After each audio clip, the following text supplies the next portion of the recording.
To continue from the previous video, the reason why I'm giving you this background thing that was happening along with my career thing that was going on is because this is how life is for most of us.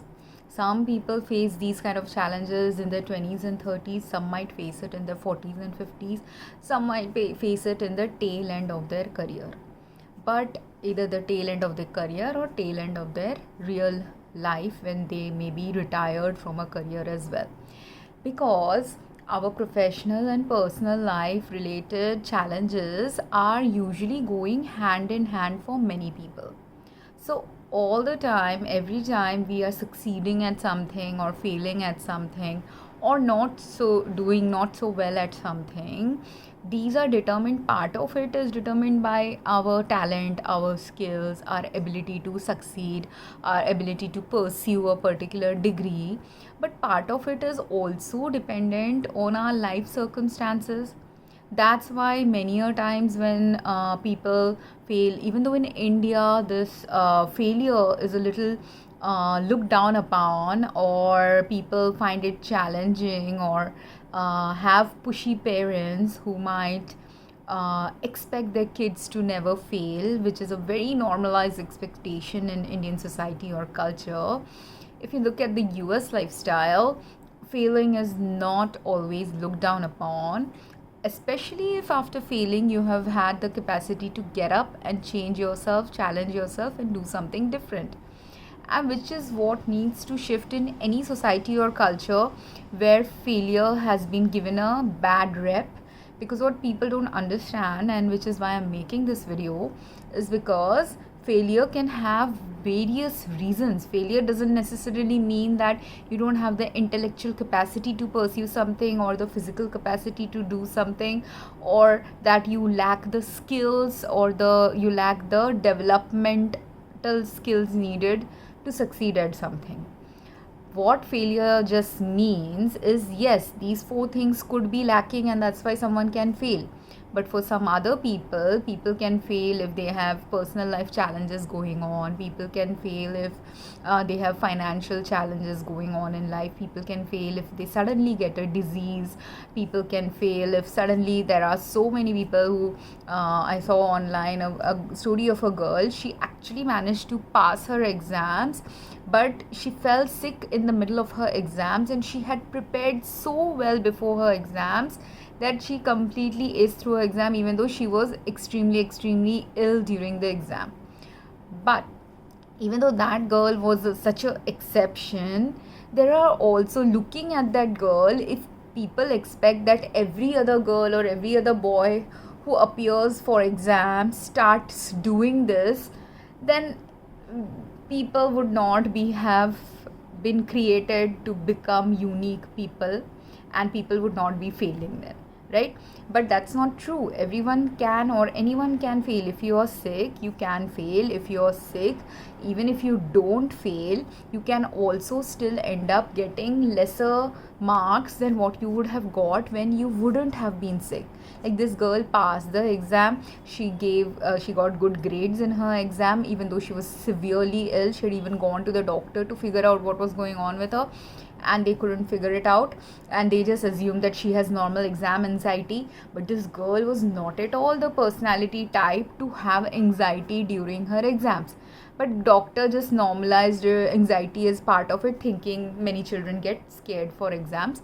She was not that type. She had something going on in the background, which definitely needs to be investigated by her family if that first doctor ignored her health crisis. And that's the reason why also this girl passed the exam, is what I felt. I'd written a post about this in my Facebook page. If I find it, I'll try to tag it here again. But it was a Josh Talks related story of a girl from India. And anyways, this being also a part of failure, and this is a part of failure of the Indian healthcare system. And I'm smiling because my guide suddenly gave me this insight, and I'm into a little bit of intuitive guidance also sometimes while I'm speaking. That's why sometimes my threads in these talks may not always have a very structured way of speaking, and I am sorry for that, because many a times when I'm making these videos, it's a very guided video than a structured video. So in my previous video also, I was telling that I rebelled against my parents in two steps. One was that I slightly rebelled and didn't go into medicine or engineering and instead went into pharmacy, which even now my family looks down upon and thinks I'm less than because they did pharmacy than medicine related degree, and which is their loss, because this is the other thing. Even though I had not gone towards the professional field where the top class students would have taken, mostly that is how the norm is in India, that the top percentage of students usually tend to go to engineering or doctoral degree, and if they didn't clear through the entrance exams of these degree programs or get through some university based on whatever the criteria was of that university selection process, if students didn't get through all that, many a times there are students who didn't get into medicine who end up going into pharmacy. So people naturally assume that I didn't get into medicine, that's why I went into pharmacy. Not that it was a very voluntary choice for me to do it. And because they assume that most people who were in pharmacy aren't as high level intellectual students as the top say 10% of students or 20% of students who enter the medical professional as doctors in India, they think that you are not as intellectually capable as a doctor, which isn't again true, because like this girl who before her exams got sick and she managed to clear this exam and pass this exam because she had very good preparation before her exams, there are other students who might not have been as prepared as her, who might have failed their exams if they got suddenly sick, or even if they had prepared as well as her, but if by any chance while writing the exam their physical body just gave up, like they say they started vomiting or sweating or went to the bathroom and then couldn't come back to take the exam, or they fainted in the exam hall, whatever physical health crisis that can manifest in someone while they're writing up an exam, and they didn't pass it, what happens to those students? Why didn't they pass it? At that time, most of us get disappointed and everyone will again assume they didn't study well, that's why they failed this particular exam or something. But whatever other people assume about you regarding a particular failure of yours, from their perspective, the actual reality of the failure will vary from student to student. Yes, there might be 10% students who didn't study at all, that's why they failed. And they know that. Those students who know I didn't study, I have no interest in study, I am just passing through life, because there are many people from rich families who do that. They are just passing through life and giving exams because they have enough bank balance in their parents' accounts there, that these students don't care about passing any exams. But who are the students who really care are the people who are not that rich, the people who do not come from that great financial background, the people who want the education so that they can have a good enough job to earn money to have a average life in the country they are living in. That is what many of the middle percentage of people in any country of the world are aspiring towards. That's why, right? That's why most of us want to succeed. But even when we want to succeed, even when we have prepared to succeed, even when we have given our best for certain things and we aren't succeeding, there is usually a higher purpose to that and a reason for that, and a reason that will not usually manifest in people's lives the day they failed at something. That reason will come up in every individual's life slowly. That's why I have to make all this series of videos about failure, because what I failed at first at doesn't mean that because I failed at that I'm not good now. When I look at certain research things, I have developed a critical eye for research that I wouldn't have developed, and that developed in me as a consequence of some personal life issues as well as some work related training that I got from other fields of work. Now, even if say today someone offers me that do a pharmacology degree, if you want to finish your PhD again, do it now. If someone offers that offer to me, I would love to do a pharmacology degree again. But this time I would like to do a pharmacology degree of a slightly different kind. And in 20 plus years since I failed that, or 20, approximately 20 years since I failed that program, in that 2 decades there are so many things that have shifted about pharmacology. There's so many things that have shifted about healthcare. So now if I want to do this degree, it is quite possible that how I will approach this degree program will be very different from how I would have approached it when I was in my 20s, right? Same way, any kind of failure you had, and say you failed at something, you never did that, pursued that, you forgot about it for 10, 20, 30 years, you pursued something else in life, and now suddenly in your 50s or 40s you want to pursue that thing that you had failed at. You can still do it. Most of us can do it. It just needs us the drive and the energy and the efforts and the inner inspiration and motivation to do it. Because you don't have to do it, but if you do it, you can do it. But in that 20 years that you failed, or 30 years that you had failed at it, when you didn't pursue it, in those 20-30 years your life experiences could bring up some insights to you that could now help you in succeeding. Same with my PharmD program, where I have 1 year left to even pursue that program. Right now I don't know whether the university will take me, because it's been a 10-year gap now, over 10 years gap. But their policies were such that any student who wants to leave the program could leave the program and again join back, given whatever will be the current policies of the institute at the time that the student wants to join back. So in 12 years, if their policies have changed, depending on their policies, I may or may not be able to do the degree from this particular university. But there are still again the PharmD degree related programs available in other universities too in US. A couple more universities do offer it. So again, in PharmD also, there are so many things that I learned from the patient perspective. Being a patient in India, I made that medical gaslighting video, that's why. Because this patient perspective I wouldn't have incurred in my life if I hadn't myself become a patient.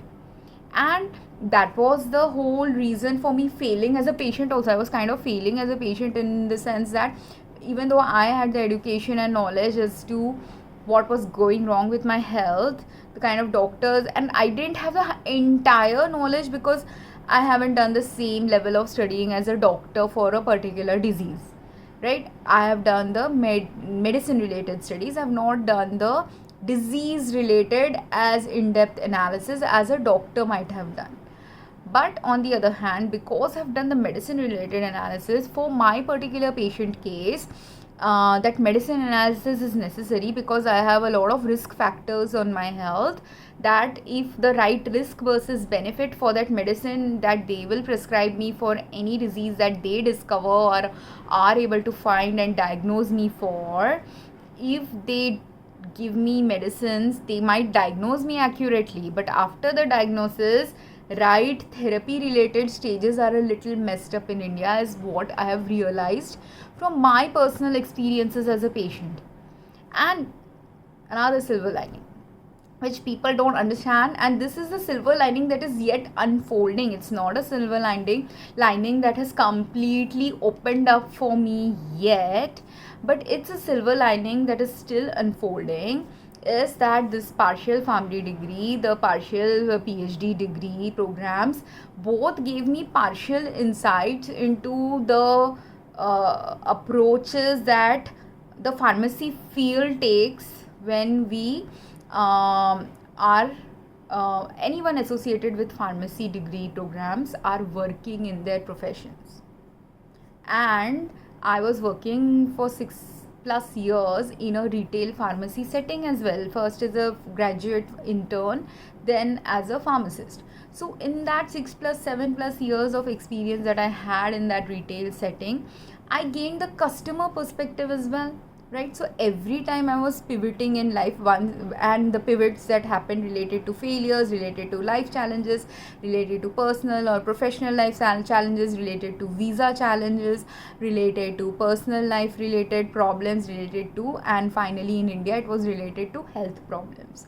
So with all these challenges going on in the background, to the outside world I might be looking like I'm failing, because for the last couple of years I have not worked. But for me, I know I'm not failing, because even though I have not been working, I have been not been doing like the professional paid work, I'm still working. I'm still doing the thinking needed to succeed at the field of work I want to succeed in. I'm still doing the thinking needed that is also necessary while I was not working, the thinking that I wouldn't do if I was working normally like everyone else in my field, like all my batchmates, all my classmates who have, what are my degree programs currently? I have MBA degree, I have a MHA degree, I have masters in pharmacology, I have bachelors in pharmacy. And of these 4 degrees, the bachelors in pharmacy students, many of them are in pharmaceutical industries or work in pharmacies in India or across the globe actually.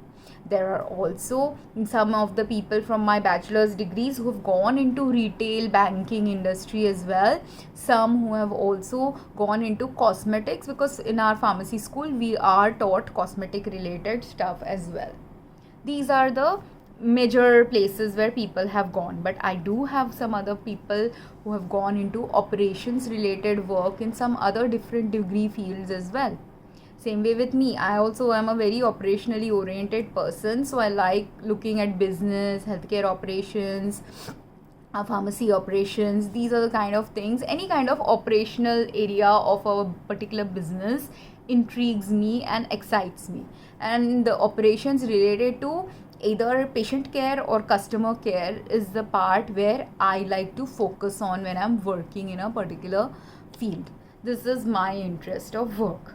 Now, if I do that work or don't do that work, I can also teach about that work. So while I'm really sick with cancer and other things going on in my personal life, I can also, or let's say pre-cancer, because this is not diagnosed cancer by a doctor, and medical reports do indicate point towards cancer. One of the medical reports show it is one type of a cancer that I have 2 types of pre-cancerous states in my body, and of which one was a benign one which was confirmed, and I believe it, and its symptoms also subsided as I started doing some preventative care strategies. For the other, some preventative care strategies had to be induced by me, but there are also some preventative care strategies which the locality has to do, because I will reference another article about this, and this is a true fact irrespective of that article being written recently or wherever it was written. I didn't check the date of the article, but it collaborated what I found from my own personal experience. And what was it corroborated or collaborated? Both.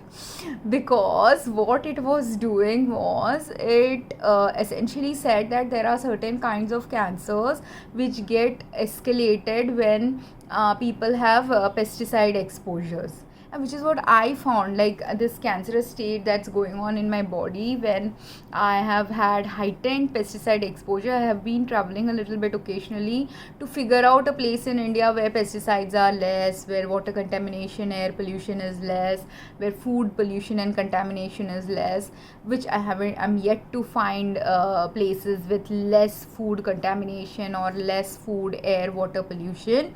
Every place has some degree of food, water, air pollution, and whatever metrics are used to determine a particular place's air quality index also doesn't determine the air quality that will support the health of a cancer patient like me, or a pre-cancer patient. What looks depends on the perspective you're looking at. But some cancer types can be escalated or get worsened when you have heightened pesticide exposure. Likewise, if the pesticide exposure in your environment is less or none, your health will also improve more when pesticide exposures are less. Like if I have pesticide, which is what happened today, I bought a drink from Big Basket, and that packaged drink, now depending, because it's a drink, the water that is used to make that drink, if that water is contaminated, this product now is contaminated.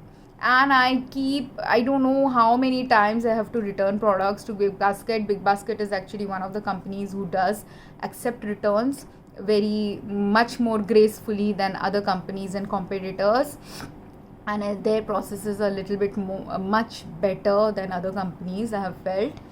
But and that's why I am mentioning that company. But there are so many companies whose contaminated product, I'm like completely literally at my wits end at the level of contaminated products that are there in the Indian market, which is also the one of the reasons why people died during COVID.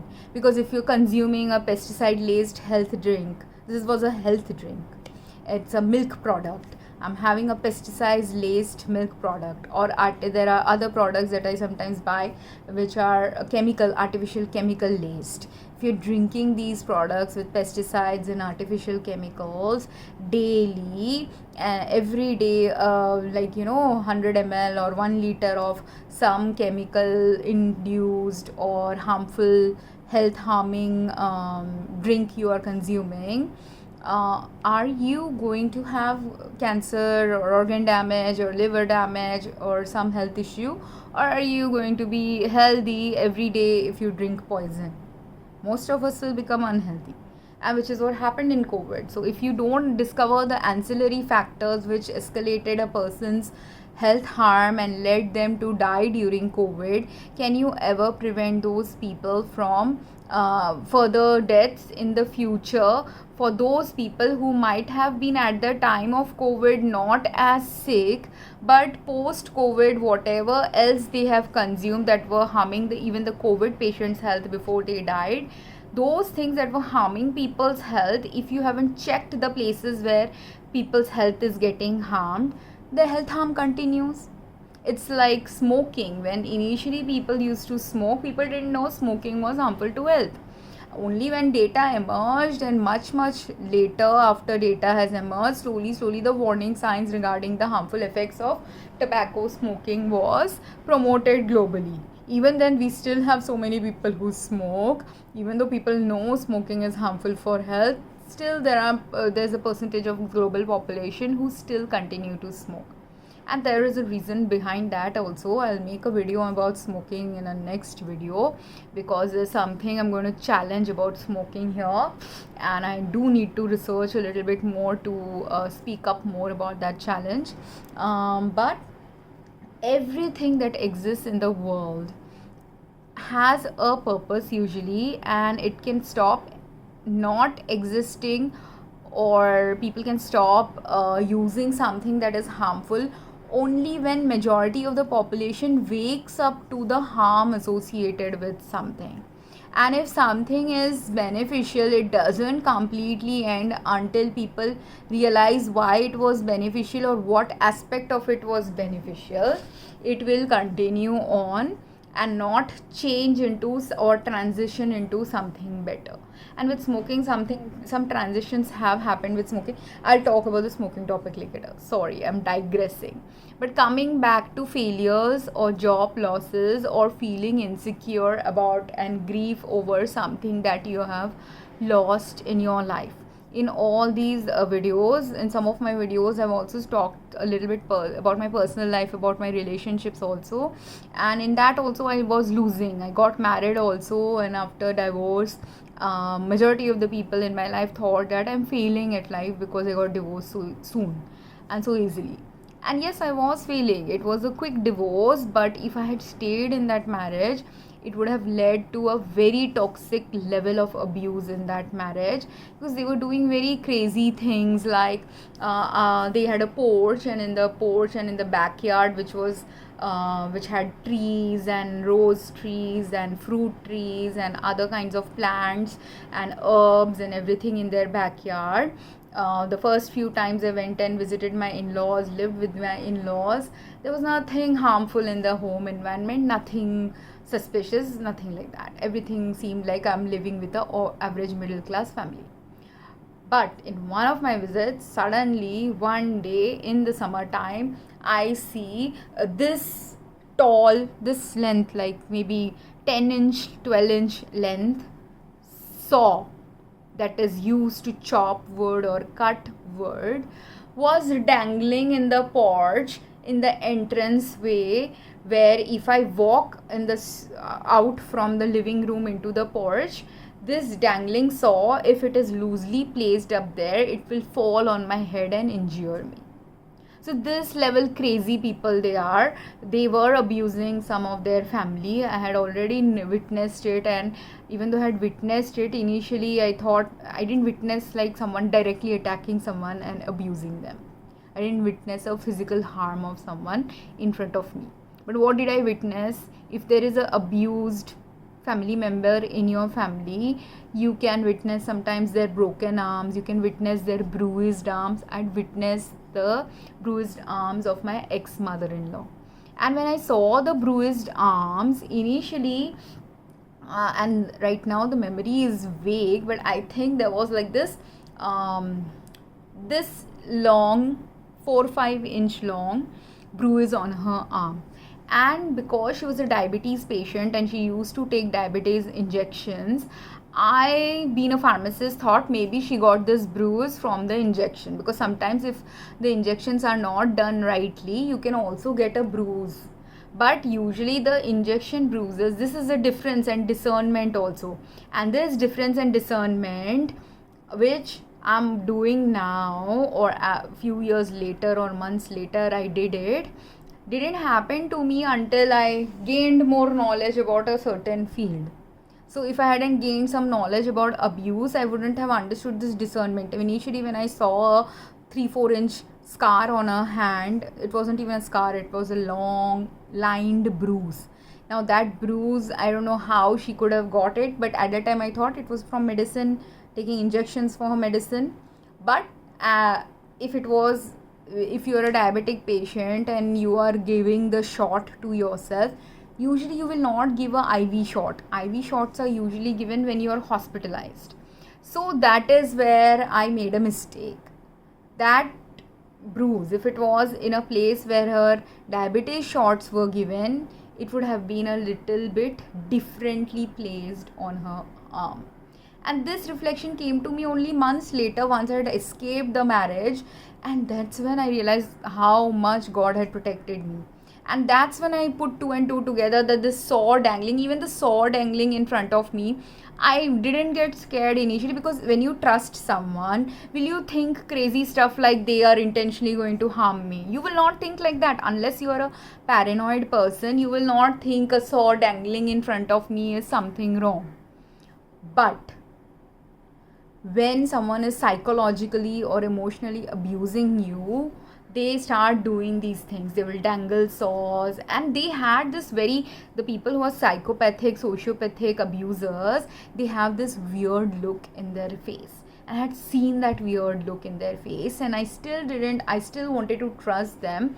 So I just said, why have you placed it in this direct line of walking to the porch? Why don't you put it away somewhere else? Or why don't you, I was a very helpful kind of a person, so I said, why don't you, they had a lot of, in their garage, they had lots of unused shelves or partly used shelves. So I said, why don't you put one of those shelves in the porch where you can store all your tools and toolboxes? And they were also like, yeah, this is usually in the garage, but today we were doing some work in the backyard, that's why it's like placed here. And the whole thing was, if I had stayed in this crazy family, I'd seen the mother-in-law's abuse, I'd witnessed a few other subtle signs of how abuse shows up in a person's life. They were trying to slowly, subtly manipulate me into financial abuse too, and they actually did financial abuse in the sense that a joint bank account that was created in my and my husband's name, when during the divorce proceedings I asked the ex-husband, that you have to let's go to the bank and close this joint account. These people didn't close the joint account. Now I am still legally and financially in a liable state then, if laws don't change about this aspect of abuse. Because what do I do? Can you wouldn't I be considered abusive if I push him and take him to the bank, and I didn't have the financial means, legal means, or anything to do you understand the level of craziness if you have to sit and argue and get a lawyer to have a man go to the bank to close your account?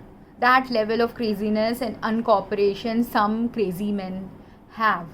They will not do anything. They are so crazy, so mentally ill, and these people should be possibly institutionalized or penalized or something for this thing. But unless women like me talk about this issue also, and unless women like me fail in such toxic marriages, will such information come out to the world that there are men who are dangling saws in front of their wives simply to psychologically start coercively abusing them. And one time it also happened, they called me into the kitchen, and while I'm sitting in the drawing room doing something in my computer, and my husband is like, can you come to the kitchen, I want you to help out in the kitchen. And which usually is normal. Like sometimes they want me to cook, or sometimes they thought that I'm not a great housewife, so they would redirect me like, can you do the dishes like this, all the crap that normal Indian families do. That normal crap they were doing, like crap meaning you can consider it becomes crap when they expect you to do it as their maid, versus you can consider it as part of your housework when they are respecting you and acknowledging that you are a responsible adult. Because I have also lived for a few months with my friends in their homes. Yes, I was a guest, but even though I was a guest, when I have also lived as a guest in my aunt's home, sometimes I just take agency that this is my aunt's home, but I have to also live as a responsible human being. So if their maids are not there, I will wash all their dishes, and I don't consider myself as a maid when I'm washing the dishes when the maids are not there. Even if the maid is there and she has 10-20 dishes to wash, and I need some extra dish to wash because the maid will come in the evening to wash it, by then if I need a dish, I will go and still wash it. If their kitchen needs cleaning, the maid is already busy doing many things and doesn't have the time to clean the kitchen. I've gone and cleaned the kitchen in my aunt's home. I've done all these small activities in my friend's home, in my aunt's home, when I'm living with them for a month or so. But there I didn't feel that I am doing something as a maid. Why? Because I took agency. I have done it in my parents' house also, but there also in my own parents' home, sometimes I feel like a maid. Because when it is equitable, you don't feel like a maid with anyone. When it is equitably done, when the chores are being equitably shared, what was equitably done when I was living with my friend or my aunt? My friend and my aunt never stopped me from feeling uncomfortable in their homes.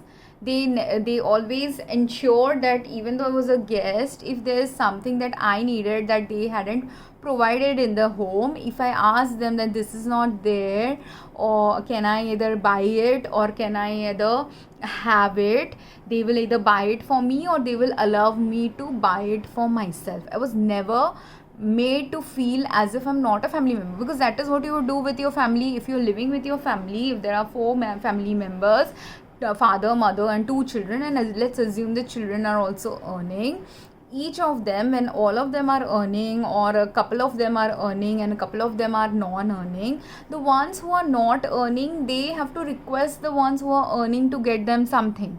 When there is no abuse, when there is no oppression in a relationship, when there is no failure in a relationship to be a cohesive relationship, when the person who doesn't earn asks for something, the person who earns, the way they supply it to them, how they supply it to them, when they supply it to them, these are the places where it determines whether they are being abusive, toxic, or normal and helpful and kind and supportive friends, family or spouse. When people earn or not earn, the expectation is different. If I'm not earning, they're not going to expect me to spend equal amount of money on things. But if I'm not earning and I'm still spending things and you're complaining that I'm not spending enough, that is also abuse. If I am not earning, or if you're expecting me to do something which was like Anyways, so when they asked me to go towards the kitchen, there was some sharp object placed on the path from the sofa to the kitchen. It was a straight line, like how this door is behind me, it's very straight. I'm sitting on a bed. If I get down from the bed and I go to the door, and there will be a kitchen there, like that. There was a sofa here, and I have to just walk this much couple of feet to the doorway to the kitchen, from the drawing room to the kitchen. That's all I have to do. So while I was sitting in the sofa, I was sitting like this way, and I had to get down. I had to just step towards the kitchen. While I was stepping towards the kitchen, now when someone is calling you, your attention is at them, you're not looking at the floor. And if you have lived in that house for a few months, you're also not looking like where will be something in my path while I'm walking to the kitchen. I'm assuming, and usually there was nothing there in that pathway from the sofa to the kitchen, but suddenly that day there was something there in the pathway, and my foot went dham against it. Immediately I had this 1.5-inch scar and bleeding on my foot. And because I was bleeding and the scar happened, I didn't even pay attention to what I stepped on. So I immediately was like, oh, so clumsy of me, I didn't even realize, and I got distracted. And then they had to go and get some Dettol or whatever to apply on the wound, and all that thing was going on. So few minutes, 5-10 minutes, I'm distracted with the wound, right? In that 5-10 minutes, when I turn around to see what did I actually hit, and see, this is where the distinction between when someone is caring, uncaring, abusive, and psychotically, mentally ill, the differences in how a person behaves comes up here. While they did help me with they didn't even actually help me getting the band-aid. When I have injured myself, one person was smirking. Two other people, my in-laws who also lived there, one of my in-laws was also not there in the home at that time, so it was only father-in-law and husband. So ex-husband is smirking, that, oh, you're so clumsy, kind of a thing. Father-in-law didn't respond. He could have said, you go and get the band-aid or something, and husband is like, oh, go and, you know where the band-aid is, because few days back I had a splinter on my hand, and I had also had allergies. All these instances happened. I got allergies, I got splinters, and none of these in this series, and I had only known them for 3 weeks or 3 months. In a span of 2-3 months, all these accidents were happening to me in that house, which is not normal. I was not this accident prone when I'm living by myself.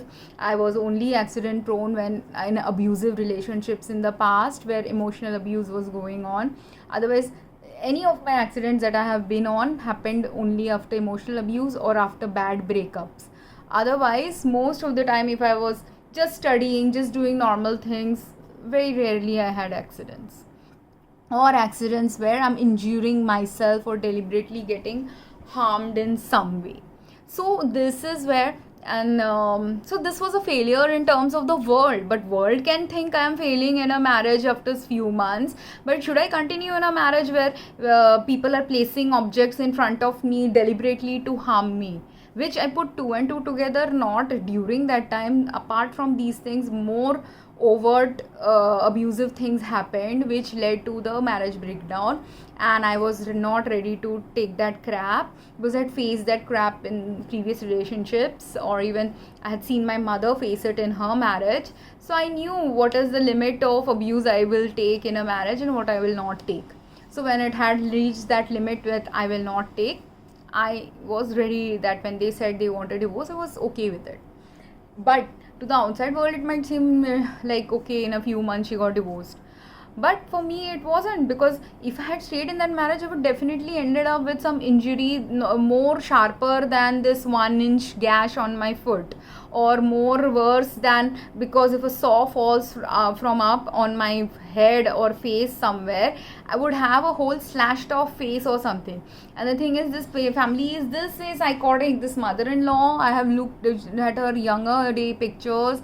She was so beautiful. Even in the present day, she was very beautiful looking woman, but she's constantly abused. And when you're abused sometimes constantly, the stress of the abuse is such that you become very, very fat. So she's extremely obese also from the abuse and everything. The same woman, if she's taken away from her abuse, she will definitely slowly over time have the capacity to come down and slim down to her or her weight, depending on the extent of stress she will have after the abuse is gone away. If the stress in her life is reduced significantly, her weight gain that she has done in because of abuse will also disappear for her.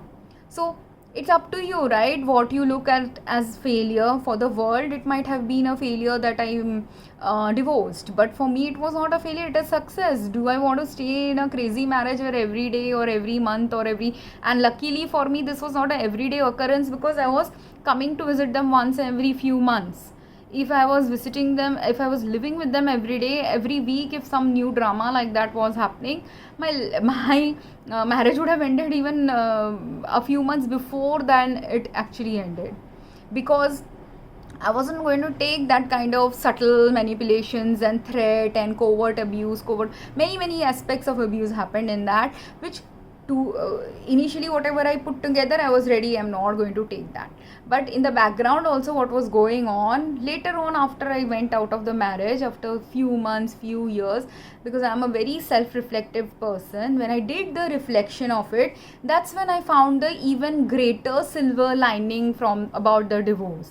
Because imagine staying in that family every summer, they will dangle a saw in front of me to threaten me that, see, we can do this to you, or they will injure me, and then if I will go to the doctor after a couple of injuries that were seemingly accidental, when final day they decide that they want to sexually or physically abuse me, and then I go to the doctor, they will say, see, 2-3 times she has already come to you, she's so accident prone, she gets her foot injured, and they would have already narrated these incidences to other people, because this is what covert narcissistic abusers and manipulative abusers do to their spouses. They set up all these, you know how a architect sets up a building's plan, like this is how the building will be shaped, this is where the rooms will be, or a home designer, if I want to redesign this room, I will have a plan in my mind that I'll move the cupboard this way, I'll move the bed this way, I will keep the clothes in a particular way, I will stack the things on my table in a particular way.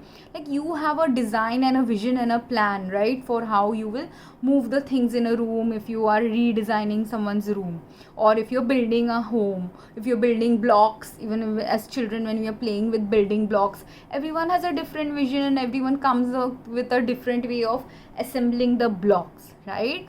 A covert abuser, like how the blocks are assembled step by step to create a building, or a designer does it for whatever purpose, same way a covert abuser does that. They will step by step stack, and some of these people are highly intelligent people, so they step by step stack. Now all these high intelligence, high level of lack of empathy, high level of narcissism, high level of whatever else they are suffering from, mental illness, social illness, whatever they are suffering from, if I was only supposed to succeed as a pharmacologist doing a PhD program, or a pharmacist working in a pharmacy, do you think these experiences would have come in my life? No. But the reason these experiences have come in my life is so that there is a higher purpose for it. And when these experiences are going on in someone's life, I'm telling you an aspect of abuse from a covert abuser that lasted only a few months, and because I had already lived an independent life as a woman for 13 years, this abuse didn't last for more than a few months. But if some new 20-year-old or 30-year-old and a very innocent soul, much more innocent than me, who has been sheltered and lived a very sheltered life with their family, if they go and live now with such a family like this, and their abuse starts happening, first of all, the victim doesn't even speak up when these things happen to them. First of all, they are so sheltered and so innocent, they will not even realize that they are being abused. Thirdly, because there is sometimes so much social shame in cultures like conservative cultures, people do not want to speak about their abuse, or because if they get divorced they feel shame about the divorce. There are so many people who are financially dependent on their spouses, that's why they are also not ready to quit a toxic marriage. So there are like so many reasons. There are also women who may have abuse in their parental family and spousal family both, so they have to make a call sometimes, like which abuse do I take? Do I take the abuse from my parental family, or do I take the abuse from my spousal family? That also is their part of the journey of some women. So it's not easy to get out of abuse. It's first of all sometimes not easy to understand abuse when it is happening to you if you're a very innocent soul. Secondly, if you are not that innocent, you have experienced abuse in your life, you're not that sheltered, you have gained insight about abuse. Even then, even though I had gained insight about very direct level of abuse or direct level of relationship conflict, this was the first time I experienced the level of relationship conflict where it was beyond just simply a husband and a wife fighting with each other. This was like they are planning all these steps of making me angry, making me injured, making me feel unwanted. I was crying also in the relationship all the time, and they are such level of chalak or high level intelligent people. Here, when I'm crying, after my crying, if someone is empathetic towards you when you cry, they will actually sympathize with you. If they are not that empathetic, because I had experience before this of couple of relationships, and in my family also I have these people in my family. Some people are empathetic, they will console you. Some people are not empathetic, they may not console you. Some people may not may be empathetic, but they want to deny the empathy within their soul, so they will not only not console you, they will also actually get angry with you. But these people were another level of that. These three are the normal level people. Someone who will not show empathy or be empathetic towards you, that just means they don't care as much about you. That you can live with, you can understand this person doesn't care as much with me, I can choose to not interact that much with that person. You can live with a person who is showing empathy, because obviously all of us want sometimes when we are feeling down to have someone be empathetic towards us.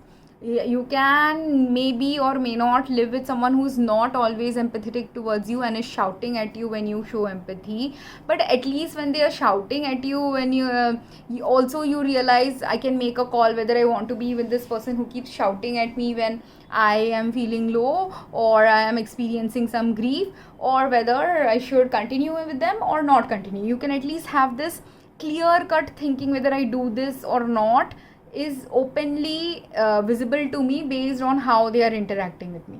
But the high level of toxic personality or really abusive people, they are of the kind where you will have to they here I'm crying, and the next day he's like telling after 2-3 days of seeing like had passed after my crying. Of course they didn't show empathy, but after 2-3 days they are now telling me, you are going to charge us for emotional abuse, complain about us for emotional abuse. So this is the subtle psychological manipulation they had already started. Because what they are doing is, most of the people, if they are too much touchy-feely and sensitive souls, I am sensitive enough to cry, but I'm not that sensitive also that if someone tells me you're not going to complain, I'm not that stupid and egotistical that if they say you don't complain, I will not complain. I will only not complain when I don't have enough proof. This is my way of living life. If I have proof or I can find the proof, I will complain. If I don't have proof, or in order to take the proof my life will be more at risk, I'm not going to sit and be risked living with them. Because that is what happened when they told me to leave their house, and when they gave me a signing divorce paper a few months later. I'm like, you have already opened the door to ending this relationship. You think I'm going to get manipulated into going and coming back into this marriage where you are subtly manipulating me, telling me you're going to complain about emotional abuse. Of course, I would have complained about emotional abuse if regular emotional abuse was happening. But again, to prove the emotional abuse, the level of things I will have to gather to prove that, by then I would have died in this family's hands. So I didn't want to either die or get severely injured. That much my self-preservation instinct told me. That's why was ready that when they said sign these divorce papers, I signed it. I didn't even question it. There was nothing to question. So but there are some women who question this. They love their spouses so deeply, or they are so into social shame that they can't think of a life without a spouse. All these stupid reasons are there for many people for staying in a relationship. Some are valid emotional reasons. If you're really emotionally attached to your spouse, you will naturally take a long time to leave a toxic relationship, which had happened to me in my first relationship. It took me a long while to get out of it. But at least he didn't do this psychological manipulation of deliberately placing things in front of me where to injure me, which is the high level of toxic. What is it? They are the narcissistic antisocial personalities who get enjoyment from planning someone's injury. Okay, so when I was going through all this darkness and I was getting burnt out from my family also not caring as such about me, when I was also feeling I had the visa issues and all that, the final failure happened. I knew that it will look like failure if I quit my US life, but despite it looking like failure to quit the US life, after going through this intense level of psychological manipulation by someone, and some of which I hadn't even realized while I was going through all these things that happened in this marriage, or even when I was going through the divorce process, I didn't process it, because if I had processed it, maybe I would have told this to the lawyers and they would have come up with a better strategy for fighting this case.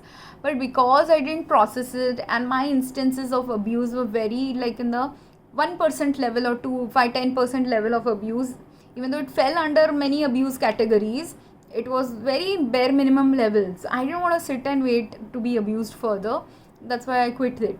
And I also decided to quit because they were all psychologically trying to manipulate into whatever psychological manipulations that they were doing. I didn't have the energy for it. I didn't have the bank balance to sustain it. And by then, after having done a 3 years of MBA MHA program, and I had continuously been studying for 4 years because I had done the PharmD program also before that, after these 4 years of continuous heavy degree studying and continuous life where I was also not eating that healthy food, I was completely tired. That's why also I had some pesticide poisoning, which I realize now. At the time I didn't realize that some of the symptoms I was experiencing were coming from pesticide exposure. Then I don't know, right now I'm realizing that it is very likely and possible something else had also happened, which was deliberate poisoning by the spouse. But at that time I didn't, it only came to me later on, not at the time when I was going through all this. So obviously I have no way of gathering proof about whether they tried to deliberately poison me. But irrespective of all this, to the outside world, whatever looked like failure, I didn't care about the outside world. First is survival is necessary. When you are put into narcissistic abuse or antisocial personality disorder related people's abuse, first you have to survive through it. And that's why it doesn't matter when sometimes you are failing at something. If at that time simultaneously you were going through grief of a divorce, grief of a relationship breaking apart, grief of being betrayed by someone, grief of being cheated on by someone, someone was abusing you, someone you didn't have the time to pursue something because your life purpose maybe was initially to focus on your kids or family life. Whatever the reason, you didn't pursue something, you didn't succeed at something, you failed at something, whatever the background reasons for it, apart from maybe that you're not supposed to be working in that field, that could also be the reason, right? So there are always multiple reasons for our failures, always multiple layers of reasons for someone to have failed at something or be grieving something so much or having a job loss, which at the time you are failing, at the time you are grieving, at the time you are losing something, it could be job loss or financial loss. Say, today I have lost money, I don't have and which is what happened to me in 2014.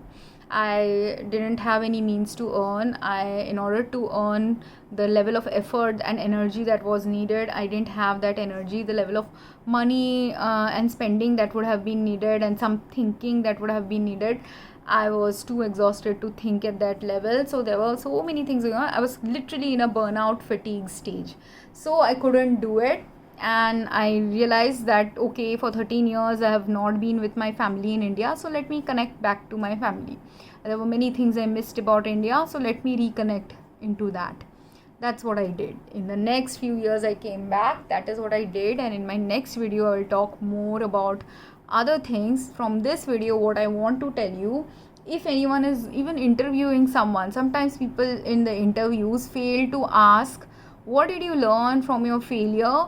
Or when you were having this 1, 2, 3, 10 years of gap, what did you do at that time? And because in that 10 years gap, if someone had a disease, if someone had a failure, if someone had a financial loss, if someone had someone dying in their family, and all these, or were going through divorce, all those years when someone was going through all these crappy life challenges, you can't expect a human being, even if they were intellectually capable of being the best employee for you, most of the time, most of us can be the best employee for someone else when the best life circumstances are around us, or at least some minimal supportive life circumstances are there in our life.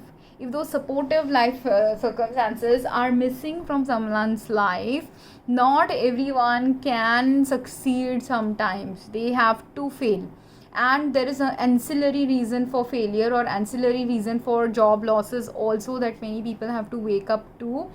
Because there are many women's videos I have seen where women are talking about how after they gave birth to a child, they lost their job, or they're doing hobbies right now, or they had cancer and they had to take a few years to understand a little bit more about cancer, because they were also focusing on self-care and redirecting and changing their life after cancer, or they had a health scare wake up call, whatever was going on with some of these women's lives. And these are all mostly, many a time, single women or women in marriages where they are lonely.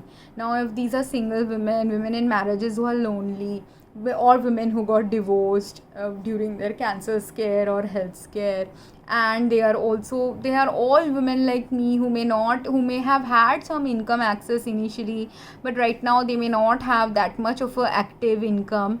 So there are many women like that who are worried about their future finances, who don't know where their future finances will come from after their disease or after their job loss, who may have dependents on them as well, who may still be going through a long severe health crisis. But there's a reason why you had a job loss, financial loss, disease, death in the family, for you to wake up to something, and wake up to not just the silver lining, but wake up to maybe the purpose behind also that grief or death or loss. Because that also I'll make in the next video. There's usually a life purpose, there's usually a soul purpose, there's usually a wake up call involved in the process of, or the step, or the place where you have failed. That was a time point of a person's life. Not on the day you fail. On the day you fail, you grieve it. On the year you have failed, or a couple of years after you have failed at something, you can grieve it, be angry about it, feel sad about it, feel insecure about yourself. Whatever emotions you want to feel, you have every right to feel all that. Everything, whatever you want to feel, you can feel. But after a few months, or after, and everyone's resilience also will be different, because if I'm failing at 10 different things, it will take me 10 times longer to become resilient again. If I'm failing at one thing, it might take me 1 year to get over it. If I'm failing at 10 things, it might take me 10 months or 10 years to get over certain things. Right? So step by step, depending on what you failed at, why you failed at it, how you were failing at it, was that failure necessary, why it was necessary, all these self-reflections, all these internal analysis, as well as reflections towards what do you want from your life after you have failed is necessary. Because failure happens to everyone. It's just that someone's failure looks very visible, someone's failure doesn't look very apparent, but failing happens to everyone. And in fact, if you stay humble about your failures, you will realize that in failures only the you learn better sometimes in life. I've learned everything that I have excelled at. I've excelled at more after failure than actually after easily succeeding at it. Anything that I'm really intuitively good at, sometimes I will not be excellent at it. But if you want to develop excellence in something, sometimes you have to fail at it. So think about it. If you have any questions, do drop me a comment. Thank you.